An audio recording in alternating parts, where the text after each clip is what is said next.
Intambara z'urukundo igice cya mbere. Intambara z'urukundo part 1. Dutangiranye n'umugore ari kubwira umugabo we. Umugore yitwa Daria naho umugabo akitwa Paul.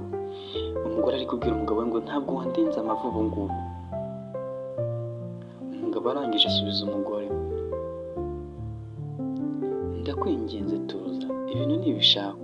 Umugore arangije arambwira ngo ntabwo mbyumva neza Paul, ikosa nakoze ni ukwizera umuntu.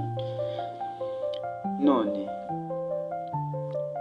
ngiye gusaba uwo ntimye nari umwiyemezi Paul kutavuga, nsubiza, ndashaka kumva uvuga.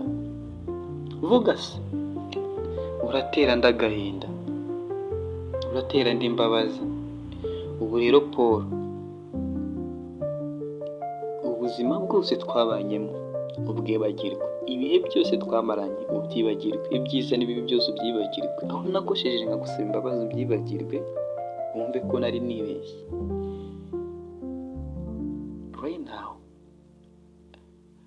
ntabwo nzongera kugusaba imbabazi, sinzongera kukubona, sinzongera kubana nawe, sinzongera gukunda umuntu ufite imyitwarire nk'iyawe, imico nk'iyawe, wita ku muryango we kugeza ubwo umuryango we umutwaye imitungo, ko nizababyara. Paul, abana bacu bazabaho bate? Nakubu ntibakiri abana banjye, ubu ni abana bawe gusa. Nta mwana nkigira, nta ruzingo nkigira, kwanza si n'abana ubu babaye inzinga imbere yanjye. Kubera amakosa yawe byose bihindutse zero.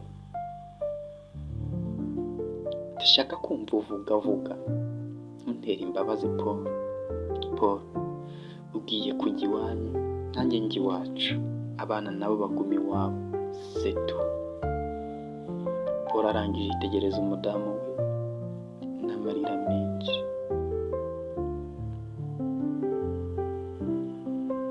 Daria, wituma ndirira imbere y'abana.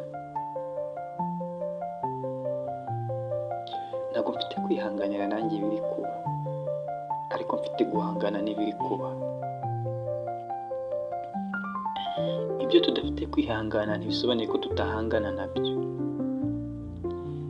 Daria, ibintu byose byitwa ibidashoboka kugeza bishobotse. Ninde wari ubizi se ko ibi ngibi nari kuzaba mbitunze uyu mwanya nkaba ntabifite? Ninde wari ubizi Daria? Ndabizi ko unzi kurusha undi muntu uwo ari we wese. Please, let's fight together, my beautiful. Rukundo rwanjye, windeba nabi, windeba nk'ikimbwa ihaze. Ndakwinginze, ibuka njye nawe twari tubanye neza.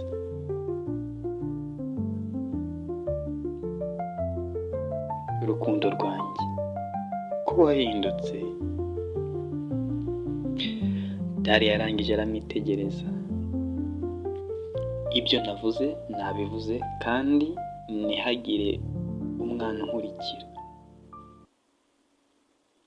Umva yemwe ba, nguwo so azabitaho, niwe utera inda.